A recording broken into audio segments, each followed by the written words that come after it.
Olá pessoal, tudo bem? Sejam bem-vindos ao canal do Bike é Legal. Em plena pandemia, eu estou aqui de quarentena, aqui trancada no nosso estúdio indoor.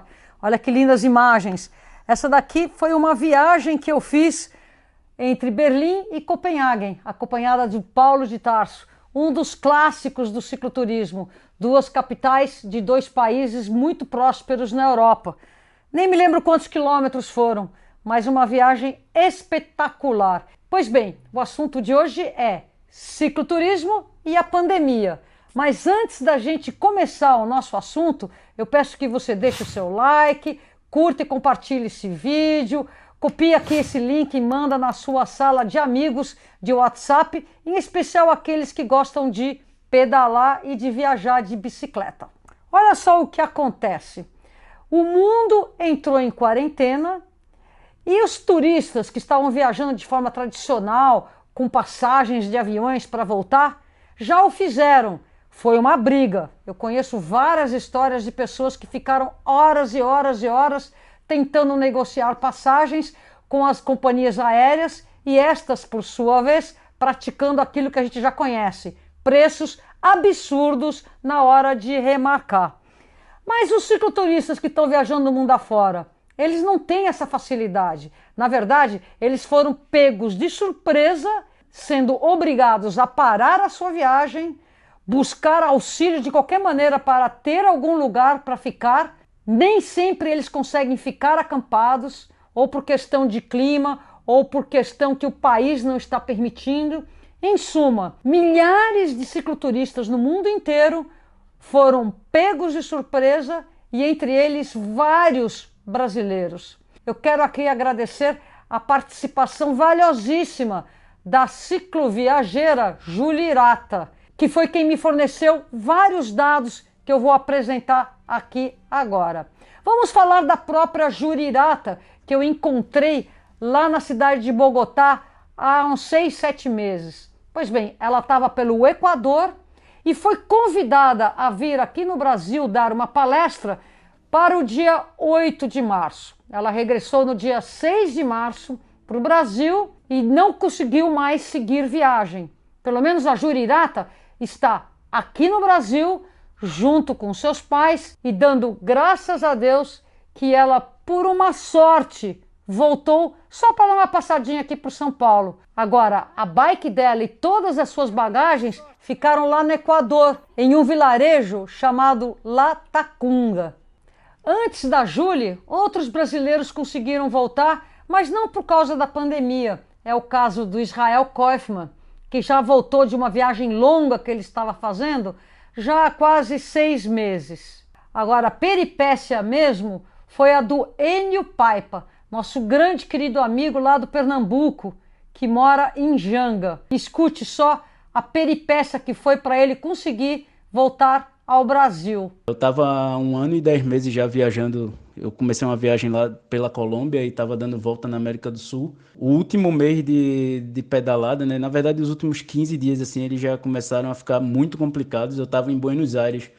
Eu saí de Buenos Aires para Montevidéu, né? Pelo buquebus, pelo barco, no dia 11 de março, né, de 2020. Então o clima já estava tenso. Cruzei de forma bem tranquila. O pessoal lá no Uruguai estava, quando via o passaporte brasileiro, nem perguntava muita coisa, já carimbava o passaporte e você passava tranquilo. E na parte brasileira, eles nem faziam.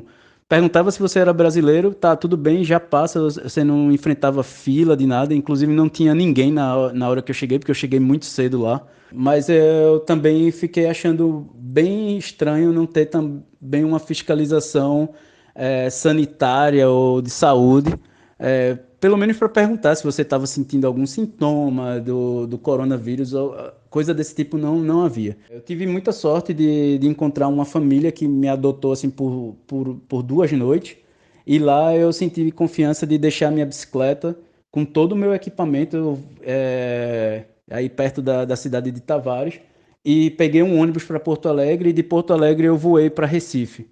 Já Raíssa Barros tinha intenções de sair do Brasil nesses meses. Está parada em Santa Catarina. Segundo a Júlia Hirata, são mais ou menos 12 cicloviajantes brasileiros que estão em algum lugar aí pela América Latina. Nós tivemos a oportunidade de conversar com um casal brasileiro que tem o perfil O Mundo em Duas Bikes. É o Marcelo e a Milena. Eles atualmente estão morando numa casa alugada na cidade de Rio Grande, que fica na Terra do Fogo, sul da Argentina. Mas eles estão ilhados, porque na Argentina atualmente está proibido você se locomover de qualquer maneira. E para você sair da Terra do Fogo, você tem que ingressar no Chile e depois voltar para a Argentina. E eles não têm nenhuma certeza de que eles vão conseguir fazê-lo mesmo depois da quarentena afrouxar. Isso porque envolve 2 países. E a preocupação desses 2 brasileiros é se manter e conseguir pegar um avião para voltar para o Brasil.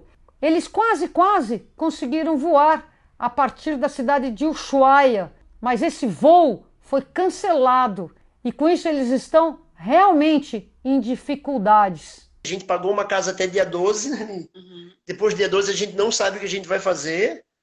Ah, beleza, dia 12 liberou as fronteiras. Tem gente que tá falando pra gente, se o governo argentino parar a quarentena dia 12, vocês podem seguir. Só que, gente, o que acontece é que as pessoas do Couchsurfing, do Army Shower, as pessoas que recebem viajantes não vão voltar a receber os viajantes agora. E a gente teria que pedalar, por exemplo, até o Brasil acampado. E quem conhece a Patagônia sabe que isso é impossível, sabe? Segundo relatos do Marcelo e da Milena, são pelo menos outros 50 turistas brasileiros que estão ou de mochila, ou de moto, ou mesmo em carros próprios e que estão ilhados naquela região. E qual o problema? É que o inverno está chegando. E no sul do Cone Sul, lá naquela região, fica muito frio, úmido, 3, 4 metros de neve. É o tipo do lugar que você não vai querer ficar tendo que acampar. Ainda segundo relatos desse casal, eles estão tendo dificuldades no sentido de obter retorno da embaixada brasileira lá em Buenos Aires. A gente todo dia recebe e-mail, preencham, por favor, o formulário e tal. A gente preenche e-mail, a gente preenche formulário todo dia. Umas 3 ou 4 pessoas já falaram pra gente que vão nos ajudar, que são da embaixada, do consulado, que vão nos ajudar com dinheiro pra gente comer, mas até agora não nos ajudaram. A distância entre Buenos Aires e Ushuaia beira os 4.000 quilômetros. É muito longe. Realmente, esse casal está ilhado lá no confins do mundo. Outros brasileiros, pelo menos 3 deles, estão ilhados no Peru, em diferentes localizações. Eu conversei com a Érica, que tem o perfil I Am Érica Latina. Ela está numa cidade de uns 120 mil habitantes, chamado Juarez, lá no Peru. E ela nos conta que, como muita gente, ela desprezou a virulência dessa pandemia. Eu subestimei um pouco o coronavírus. Vou ser sincera, porque saíram alguns aviões já antes aqui da Força Aérea Brasileira e tudo mais. E eu observava e falei, não, acho que não é para tanto. Enfim, eu estava um pouco acomodada aqui e pensando que ia passar rápido, porque o Peru tá super controlado e tudo mais. Bom, aqui a quarentena vai passar rápido e eu vou conseguir seguir. Só que percebi que vai demorar, né? Mesmo se ela retomar a viagem, a pergunta é, será que não haverá xenofobia, um certo receio das pessoas receberem hóspedes? Aliás, essa questão também aflige o casal que está ilhado lá na região de Ushuaia. Vai acontecer muito de xenofobia também, né?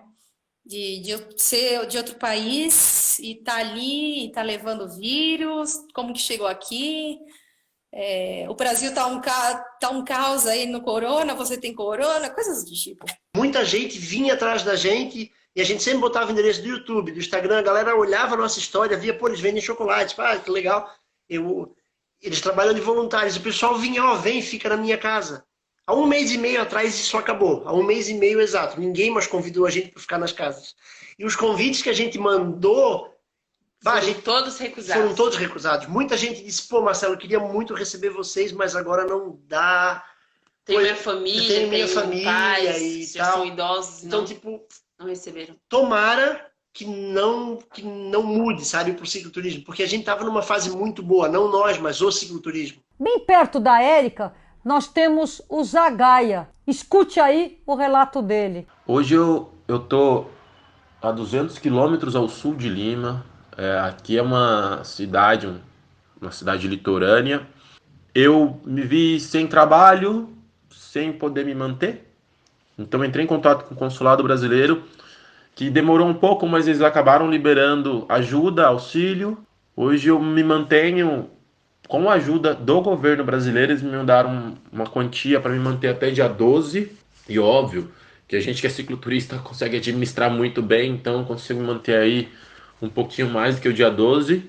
Então, por hora, estou tranquilo. Sempre vou estar postando lá nas redes sociais um pouco sobre a situação, mas por hora não tem muita atualização, é isso. A minha meta agora é voltar. Quando, não sei, como, tão pouco. Bem mais ao norte, quase perto da fronteira com os Estados Unidos, está o nosso velho conhecido Luiz Antônio, do perfil A Vida Virou um Risco. Através do canal de YouTube dele, ele tem veiculado uma espécie de um diário da quarentena. Segue lá o canal dele, A Vida Virou um Risco.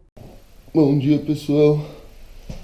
São 7h45 do dia 27 de março de 2020. Agora está fazendo uns 10 graus Celsius aqui na cidade de Mexicali.